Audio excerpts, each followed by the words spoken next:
Hello! Magandang araw po sa inyong lahat. Napakaganda ng gising ko.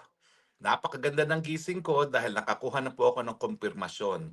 Lahat ng sinabi ng Presidente Marcos Jr. aka Bangag tungkol kay Zaldico ay fake news. Kumpirmado po, hindi siya naaresto. Kumpirmado po, hindi nakadetena si Zaldi. Kumpirmado po, ligtas si Zaldico.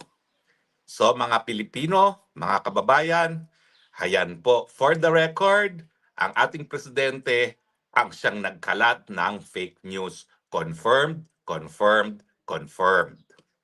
Pero nais ko rin pag-usapan, bakit ba nagagalak tayo na fake news yung pagkakaaresto kay Zaldico? Hindi ko naman po sinasabi na hero si Zaldico ha. Hindi ko po sinasabi na walang pananagutan si Zaldico. Darating at darating ang punto na kinakailangan harapin din ni Zaldico ang pananagutan. Pero sa ngayon, importante kasi yung siniwalat ni Zaldico.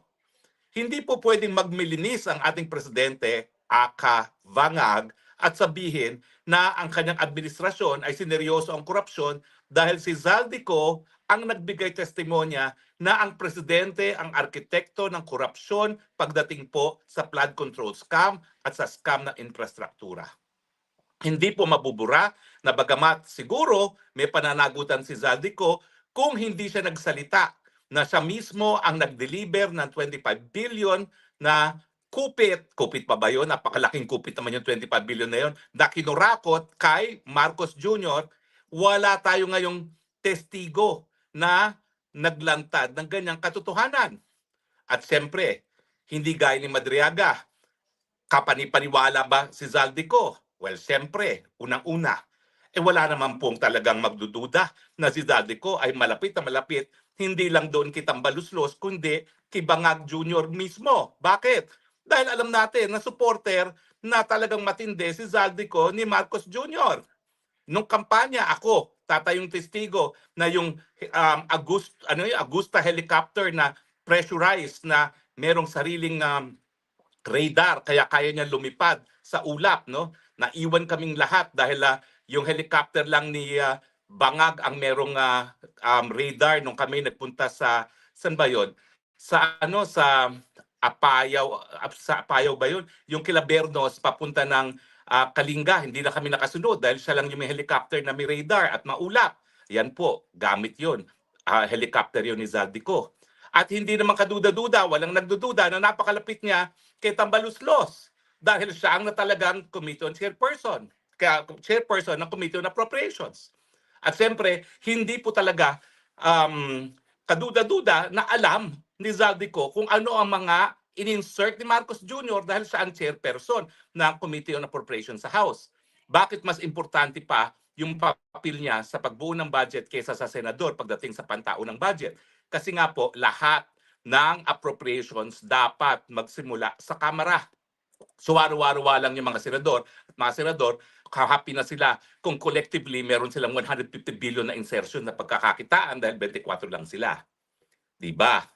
So, wala pong kaduda-duda, may kredibilidad si Zaldico, hindi gaya ni Madriaga na dinideny ngayon ni VP Sara na hindi man lang niya kakilala yung Madriaga yan at tanging ebidensya niya na magkakilala daw sila ay larawan na alam mo naman natin, pag politiko ka, no, talaga namang ikay nagpapapicture-picture, no? Otherwise, walang boboto sa'yo, di ba?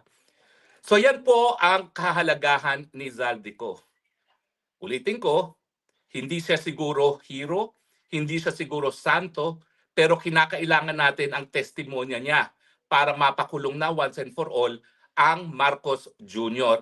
at pati na ang kanyang may bahay at pati na mga kamag-anak ng kanyang may bahay. Bakit?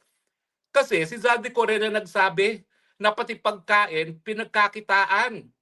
Di ba? Yung smuggling ng agriculture, bigas, asukal, isda, lahat na pinagkakitaan. Yan ang sabi ni Zaldico. Now, yung bang sinabi ni Zaldico may koroborasyon, siyempre po, sino makakakorroborate? Ngayon po, hindi nagsasalita yung Amina, yung dating DBM. Pero yung 100 billion, hindi mailalagay yan na hindi alam ni Amina. Alam po niya yan. Amina, taga-UP ka pa naman. Ano ba yan? Nasaan na yung dugo mong scholar ng bayan? isiwalat ng katotohanan. O, hindi lang po si Amina makaka-corroborate niyan. Yung maglolo na Bersamin, CJ, ulitin ko, ano ka ba? Chief Justice ka. Pag ikaw, tinago ang katotohanan, anong ehemplo, anong mensaheng pinararating mo sa mga kabataang mga abogado? Okay lang mandarambong, okay lang itago ang katotohanan. Samantalang alam naman natin na bilang Chief Justice, talaga ikaw yung naging personification ng katarungan. Kaya magsalita ka na. Ano ba naman yan? Hayaan mong ikaw maalala ng buong Pilipinas na siyang naging tupad sa iyong sinumpaang katungkulan bilang Chief Justice. Isiwalat ang katotohanan at hayaang magkaroon ng katarungan ng sambayan ng Pilipino.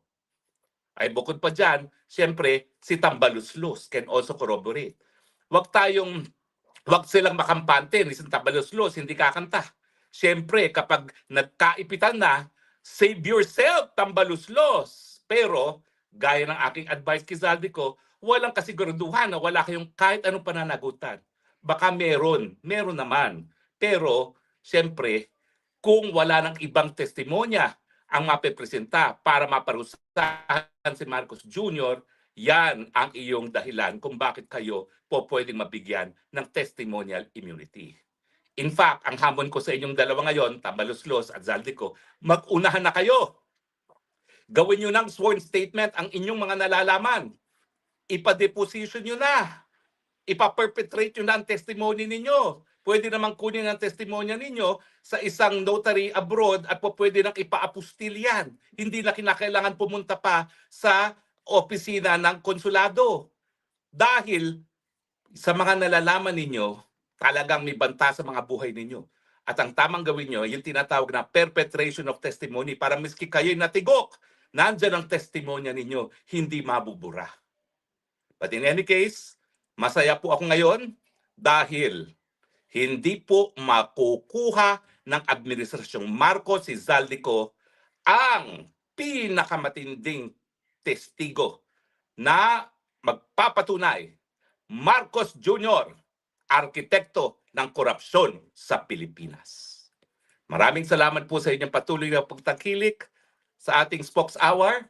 Maraming salamat po sa inyong pagtitiwala. At ako naman po, hindi ko bibiguin ang inyong pagkakatiwala. Bakit? Because I love the Philippines. It's the only country that I have. It's the only country that I will love. God bless the Philippines. The Lord keep Zaldico and all of us safe. Have a good day, Philippines.